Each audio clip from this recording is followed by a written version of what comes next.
میں سمجھتا ہوں ترقی آ گئی ہے، ٹیکنالوجی آ گئی ہے، جدت آ گئی ہے، پر ہم نے حیا کو کھو دیا ہے، حیا ختم ہو گئی ہے۔ وہ دور تھا جب ہم مرد گھر سے باہر کسی کام جاتے تھے تو مطمئن ہوتے تھے ہماری بہنیں بیٹیاں چادر اور چار دیواری کے اندر موجود ہیں، پردے میں موجود ہیں۔ وہ دور گزر گئے ہیں۔ اب جب سے ہم نے ہاتھوں میں موبائل دی ہیں نا، وہ دیواریں ہم نے خود گرا دی ہیں۔ اب جس کے ہاتھ میں موبائل ہے نا، وہ گھر کی دیوار کے اندر نہیں، وہ چوک میں کھڑی ہے۔ جب سے ہم نے ترقی آئی ہے نا، حیا کو کھو دیا۔ اور میں حیران ہوتا ہوں آج جس دور میں ہم زندگی گزار رہے ہیں، آج مسلمان کی بہن بیٹی کو غیر مسلم تو نہیں دیکھتے، ہم ہی آنکھیں پھاڑ پھاڑ کے دیکھتے ہیں، ہم اپنی بہنوں بیٹیوں کو دیکھتے ہیں۔ اچھا، اس سے بڑھ کر میرے پاس جملہ کوئی نہیں ہے جو میں اپنے نوجوان بیٹوں کو دے سکوں، آپ کی توجہ کا طالب ہوں۔ اگر میری وجہ سے کسی بہن بیٹی کو اپنا راستہ بدلنا پڑ جائے، میری وجہ سے کسی بہن بیٹی کو اپنا راستہ بدلنا پڑ جائے، تو پھر مجھ میں اور گلی کے کتے میں کوئی فرق نہیں۔ غور کریں میں کیا کہہ رہا ہوں۔ اگر کوئی بہن بیٹی دیکھے نا فلاں بدبخت کھڑا ہے، اس کی نظر میں حیا نہیں ہے، یہ جملے کستا ہے، یا جیسا بھی اس برے کردار کا آدمی ہے، اور مجھے دیکھ کر بہن بیٹی راستہ بدل جائے، پھر مجھ میں اور گلی کے کتے میں کیا فرق ہے؟ آپ لوگوں نے سلطان صلاح الدین ایوبی کا نام تو سنا ہوگا۔ بس آخری بات کرنے لگا ہوں، پھر دو جملے میں نے نماز اور قرآن کے حوالے سے بیان کر کے بات ختم کرنی ہے۔ سلطان صلاح الدین ایوبی غیرت والا حکمران، بڑا عاشق رسول آدمی تھا۔ اس کی لڑائی تھی رچرڈ کے ساتھ، صلیبی جنگیں اٹھا کر دیکھیں۔ رچرڈ کی بیوی تھی عیسائیوں کی ملکہ، بڑی حسین بڑی خوبصورت عورت تھی، اپنے زمانے کی ملکہ حسن تھی۔ ایک جھڑپ میں وہ مسلمانوں کے قبضے میں آ گئی۔ 4 مہینے وہ ملکہ صلاح الدین ایوبی کے پاس رہی ہے۔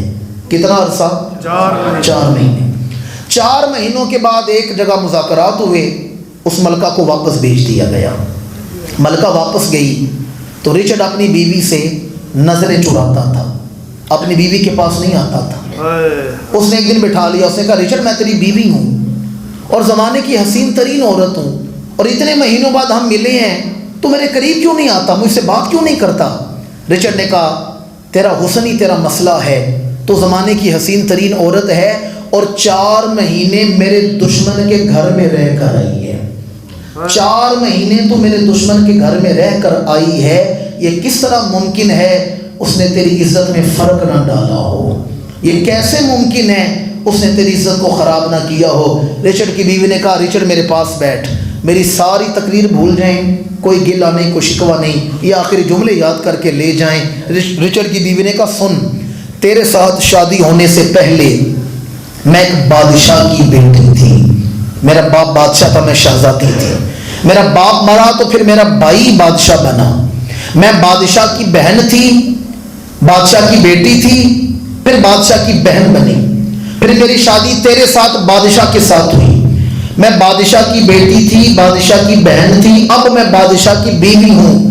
پر رچرڈ سن، میں اپنے باپ کے گھر میں اتنی محفوظ نہیں تھی جتنی صلاح الدین ایوبی کے گھر میں محفوظ تھی،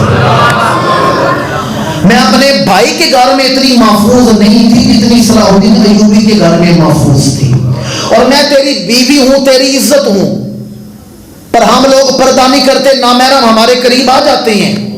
میں تیری عزت ہوں، میں تیرے گھر میں اتنی محفوظ نہیں جتنی صلاح الدین ایوبی کے گھر میں محفوظ تھی۔ 4 مہینے میں ایوبی کے ہاں رہی ہوں، نہ میں نے ایوبی کو دیکھا ہے نہ ایوبی نے مجھے دیکھا ہے، میں نے سنا ہی ہے کوئی ایوبی ہے، دیکھا کوئی نہیں، وہ لوگ پردہ کرتے ہیں، میں عورتوں کے حصے میں تھی۔ اور آخری جملہ سننے والا ہے، اس نے کہا رچرڈ میرا مشورہ ہے ایوبی سے جنگ نہ کرنا، میرا مشورہ ہے ایوبی سے لڑائی نہ کرنا، اس لیے ایوبی دیکھنے میں تو ایک انسان ہے، پر حقیقت یہ ہے وہ کوئی اللہ کا فرشتہ ہے جو انسانی لباس پہن کے زمین پر آ گیا ہے۔ میری ملت کے باشعور مسلمانوں، کبھی کوئی وقت تھا غیر مسلموں کی عورتیں مسلمانوں کی عظمت کے گیت گایا کرتی تھی، عظمت کردار بیان کیا کرتی تھی، اور آج ہمارے کردار کیا بن گئے ہیں؟ یاسین کا تیسرا معنی ہے یا سرتن، اے گلشن نبوت کے مہکتے ہوئے پھول۔ آپ چاہتے ہیں نا کانٹوں بھری زندگی سے نکل کر ہم بھی گلشن محمدی میں آ جائیں، حضور کے قریب ہو جائیں۔